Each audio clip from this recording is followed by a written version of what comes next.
आश्विन कृष्ण पक्ष सप्तमी है, इसके बाद अष्टमी तिथि का आगाज होगा। बहुत से लोगों के मन में शंका है कि महाराज आज महालक्ष्मी का व्रत कैसे है, क्योंकि 12-1 बजे तक तो आपकी सप्तमी ही है। ऐसा है, पहले तो हम आप लोगों को इस शंका का निर्मूलन कर देते हैं कि कुछ व्रत ऐसे होते हैं जो सूर्योदय से संबंध नहीं रखते। चंद्रोदय का या नक्त व्रत का संबंध होता है, जैसे ये महालक्ष्मी का व्रत हुआ, करवा चौथ का व्रत हुआ, इनका संबंध होता है चंद्रोदय से या नक्त व्रत से। अहोई हुआ, पूर्णमासी हुआ, ये सारे व्रत जो है चंद्रोदय से या नक्त नक्षत्रों से संबंध रखते हैं। उस तिथि में नक्षत्रों का या चंद्रोदय का उदय होना बहुत जरूरी होता है। कुछ व्रत ऐसे होते हैं जिसमें उदय तिथि का महत्व होता है, जैसे विशेषकर एकादशी। तो आज महालक्ष्मी का व्रत है, और ये महालक्ष्मी का जो व्रत है हर प्रांत में किसी न किसी रूप में मनाया जाता है। जैसे बिहार में जीवित पुत्रिका व्रतम के नाम से मनाया जाता है, पंजाबी समाज में महालक्ष्मी व्रत के नाम से मनाया जाता है। तो आज का जो व्रत है उसका केवल उद्देश्य होता है कि जो हमारी संतान है, जो हमारे पुत्र हैं, उनकी सुख शांति समृद्धि हो, उनकी उन्नति हो, उनकी सौभाग्य की वृद्धि हो। इसलिए माताएं बहनें अपनी संतान की वृद्धि के लिए, संतान की सुख संपन्नता के लिए ये व्रत करती हैं। और आज जो है ये जो व्रत कथा है, ये पंजाबी समाज में एक व्रत कथा प्रचलित है जो मैं आप लोगों को सुना रहा हूँ। एक राजा था जो बहुत ही प्रतापी था, बहुत दानवीर था, बहुत समृद्धशाली था। जब महालक्ष्मी का व्रत आता है, महालक्ष्मी का व्रत आता है आश्विन कृष्ण पक्ष अष्टमी को आता है, जैसे आज है। तो महालक्ष्मी का जो व्रत आता है उसमें जो है ब्राह्मण या ब्राह्मणी राजा के यहाँ धागा देने के लिए गए। धागा क्या क्या महत्व होता है? 16 तंती इसमें होती हैं और 16 गांठ लगा दी जाती हैं। तो 16 गांठ लगा करके और जो है यजमान को दे दिया जाता है। यजमान माताएं बहनें अपने हाथ में बांध लेती हैं, कहीं पुरुष भी बांध लेते हैं, बच्चे भी बांध लेते हैं। तो इस धागे का बहुत बड़ा महत्व होता है। धागा ही सुख समृद्धि का प्रतीक होता है।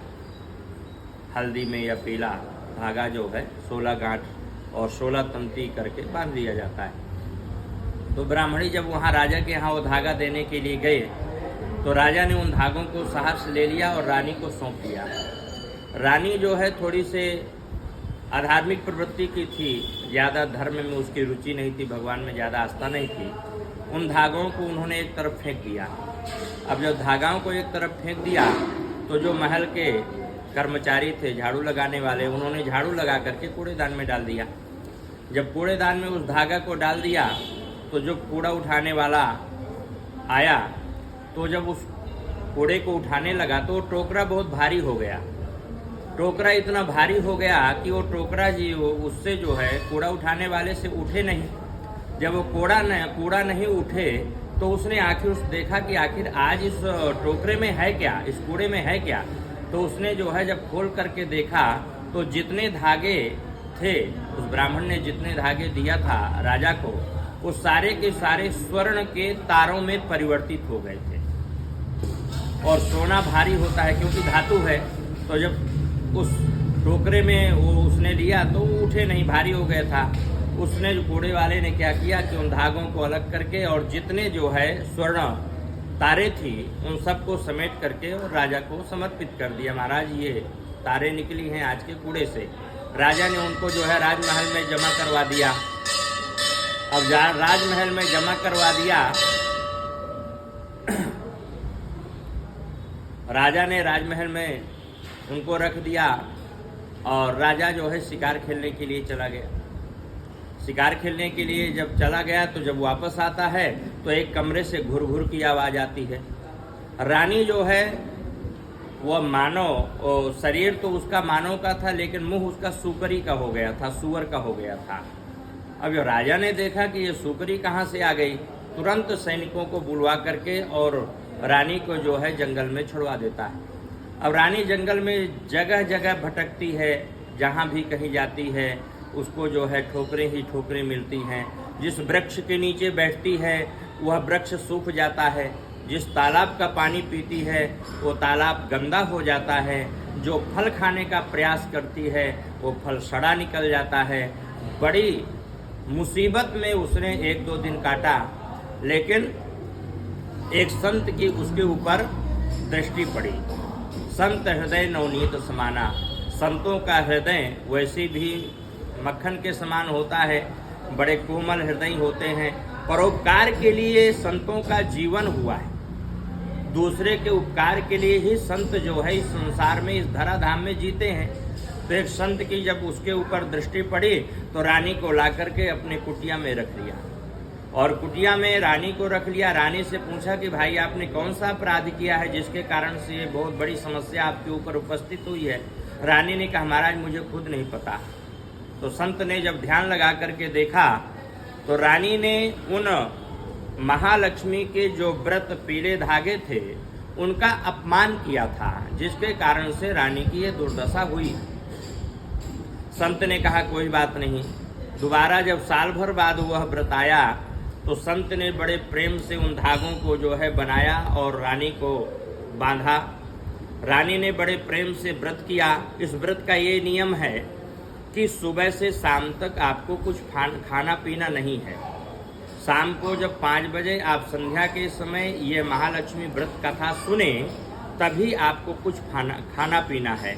लेकिन यदि शरीर आपका नहीं चलता है, शरीर माध्यम खलु धर्म साधनम, यदि आपका शरीर नहीं चलता है बिना कुछ खाए पिए तो आप चाय पी सकती हैं, आप दूध ले सकते हैं, आप जल पी सकती हैं, आप शरबत पी सकती हैं और आप फल खा करके इस व्रत का जो है निर्वहन कर सकती हैं। तो रानी को जो है निराहार व्रत रखवाया संत जी ने, और निराहार व्रत जब उसने किया, शाम को कथा हुई, उसके भगवान के ऊपर कृपा हुई और राजा जो है दूसरे दिन उसी जंगल में शिकार करने के लिए आया था। जब राजा उसी जंगल में शिकार करने के लिए आया तो रानी ने देखा कि ये मेरा राजा है, और उसके सैनिक जो है उस संत की कुटिया के पास गए, बोले भाई हमको पानी पीना है। तो रानी ने जो है बड़े प्रेम से उनको पानी दिया पीने के लिए और बटेर भून करके दिया। राजा ने जब बटेर खाया और पानी पिया तो राजा को ये लगा कि ये मेरी रानी है, ये मेरी रानी है। वो बंद करा दो। राजा को लगा कि ये मेरी रानी है, क्योंकि रानी ने ही ऐसा बटेर जो है भूंजती है और उसके बटोर में रानी के हाथ का स्वाद जो है हमको आ रहा है। तो राजा ने क्या किया कि संत से कहला पठा कि माने ये हमारी रानी है, हमको वापस दे दीजिए। अब संत ने कहा कि यदि आपकी रानी है तो भाई आप सहर्ष सम्मान के सहित आप इसको वापस ले जाइए। राजा अपने महल में आया। दूसरे दिन जो है सम्मान के सहित जो है जब रानी को लेने के लिए गया तो राजा के मन में एक और शंका हुई कि एक बार और परीक्षण कर लिया जाए। राजा ने उस रानी से कहा कि भाई हमको बटेर भून करके खिलाइए। तो रानी ने पुनः बटेर भून करके जो है राजा को खिलाया। अब राजा के समझ में आ गया कि हाँ यही हमारी रानी है। सम्मान के सहित राजा अपनी रानी को घर ले आया और घर में जो है सुख शांति समृद्धि के साथ रहने लगा। दोबारा जब महालक्ष्मी का व्रत आया, ब्राह्मण जब धागा दिया तो रानी ने बड़े सम्मान के साथ उन धागों को माथे में लगा करके चूम करके और अपने हाथे में बांध लिया। बड़े सम्मान के साथ रानी ने व्रत किया और बड़े सम्मान के साथ कथा सुन करके शाम को नक्त उदय, जब अष्टमी का व्रत हम करते हैं तो नक्षत्रों के उदय में हम पारण करते हैं। नक्त उदय में, नक्षत्रों के उदय में अर्घ दे करके और रानी ने भोजन किया है और बड़े सुख शांति समृद्धि के साथ राजा और रानी रहने लगे। तो जो भी समाज इस व्रत को करता है बड़े श्रद्धा से, बड़े सम्मान से इन धागों को बांधे और व्रत करे। अवश्य ही उसके घर में जो भी परेशानियां हैं, जो भी दिक्कतें हैं या उनकी संतान की उन्नति नहीं होती, संतान की सौभाग्य वृद्धि नहीं होती, इस कथा को सुन करके और इस व्रत को करके अवश्य ही उनके घर में सुख शांति समृद्धि सौभाग्य वृद्धि का वातावरण होगा। उनकी संतति उन्नति करेगी, इसमें कोई दो राय नहीं है। बोलो महालक्ष्मी मैया की जय।